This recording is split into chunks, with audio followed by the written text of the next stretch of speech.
लाडक्या नेत्या माजी नगराध्यक्षा सौ विद्याताई पोळ ज्यांच्या वाढदिवसाच्या निमित्ताने बंडखोर मीडिया ग्रुप आयोजित महाराष्ट्राचा महावक्ता या राज्यस्तरीय ऑनलाईन वक्तृत्व स्पर्धेमध्ये मी गायत्री महेश जाधव आपल्यासमोर विषय मांडते मणिपूरची घटना व संविधानाची पायमल्ली।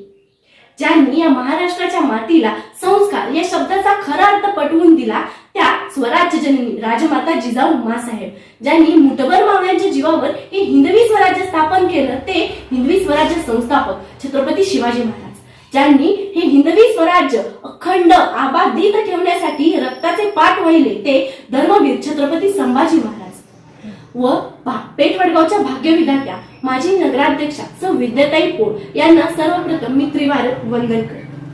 लोकशाहीच्या कारभारात कोणी म्हणतं विठ्ठल तर कोणी म्हणतं पांडू, लोकशाहीच्या कारभारात कोणी म्हणतं विठ्ठल तर कोणी म्हणतं पांडू, मणिपूरच्या त्या पीडितांची व्यथा मी किती आपल्या समोर मांडू।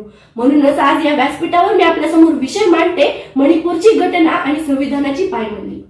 आपण म्हणजे शेकडो जाती धर्माच्या विळख्यात अडकलेले भारतीय संस्कृतीच्या बड्या बड्या बाता करत असतो। आपल्याला भूक लागल्यावर जेवायला घेणं ही आपली प्रकृती, जेवताना केवळ माझंच पोट भरलं पाहिजे ही भावना म्हणजे विकृती, आणि जेवताना जर कोणी समोर आलं तर कोरातली कोर भाकर त्याला काढून देणं ही म्हणजे आपली संस्कृती।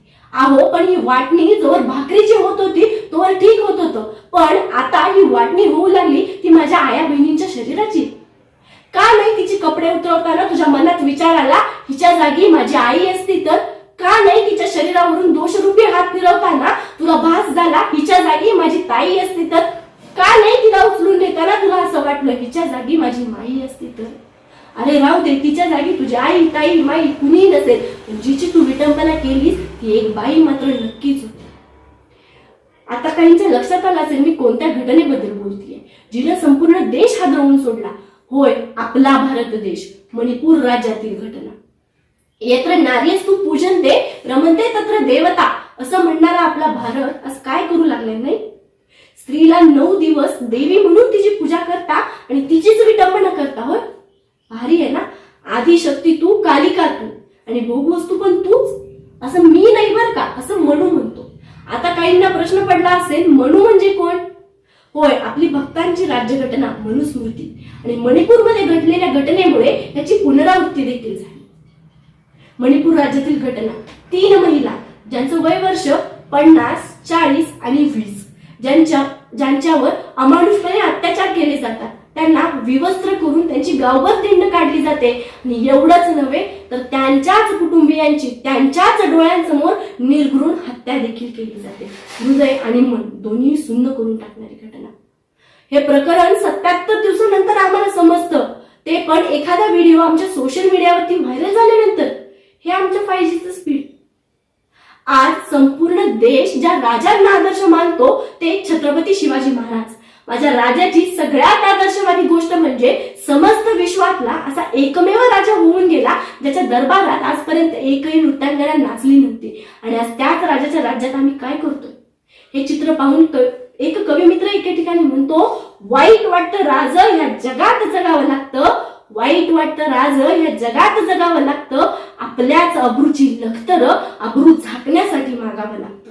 राज आया बहिणी इथं कुणीच उरली नाहीत नाती, आणि शासन करणाऱ्या तलवारींची तिथं गंजून गेली आहेत पाती, इथं गंजून गेली आहेत पाती। 77 दिवसांनी हे प्रकरण आम्हाला समजतं, मग इतके दिवस मणिपूर सरकार काय करत होतं? केंद्र सरकार कुठे गेलं होतं? आणि अचानक एखादा व्हिडिओ सोशल मीडियावरती धुमाकूळ घालायला लागतो आणि प्रकरण थेट सर्वोच्च न्यायालयापर्यंत पोहोचतं। काय चाललंय? काय म्हणायचं या सगळ्याला? शासन काय करताय हे माहिती नाही, सर्वोच्च न्यायालय काय निकाल देणार हे माहिती नाही। आम्हाला फक्त एवढंच माहिती आहे, असं काही झालं तर एकतर जाळपोळ करायची, दंगली उठवायच्या, इंस्टाग्राम ट्विटर याच्यावरती एखादा मेसेज सोडून आपल्याला किती वाईट वाटलंय हे दाखवून द्यायचं, आणि फारच काही नाही जमलं ना तर सोशल मीडियावरच्या पोस्टना लाईक करायचं आणि हातात मेणबत्त्या घेऊन गावभर मोर्चे काढायचे। काय सिद्ध होणार आहे हे सगळं करून? कोपर्डीचं प्रकरण झालं त्यावेळेस सुद्धा आम्ही हेच केलं, हैदराबादचं प्रकरण झालं त्यावेळेस सुद्धा आम्ही हेच केलं। काय मिळालं? काहीच नाही। अहो, स्वराज्यात सुद्धा जर एखाद्या स्त्रीवर एखाद्या पुरुषाने वाईट नजर टाकली तर माझ्या राजाच्या न्याय व्यवस्थेत सुद्धा त्याचे हातपाय जागीच कलम करण्याचा निर्णय घेतला जायचा. आणि आज आम्ही काय करतोय? तारकांच्यावर तारका घेतोय. अहो, ते नराधम म्हातारे झाले तरी त्यांना शिक्षा होत नाही. मी म्हणते, जर काही करायचंच असेल ना तर फास्ट ट्रॅक न्याय पद्धतीचा अंमल करा. सगळ्यात दुर्दैवाची गोष्ट म्हणावी लागेल, आज आपण ज्यांना कायद्याचे रक्षक म्हणतो तेच कायद्याचे भक्षक झाले. कारण ही घटना घडत असताना पोलीस सुद्धा तिथे उपस्थित होते, पण फक्त मौन अवस्थेत. ही मणिपूर राज्यातील घटना म्हणजे शेकडो वर्षापूर्वी घडलेल्या महाभारताची पुनरावृत्तीच म्हणावी लागेल.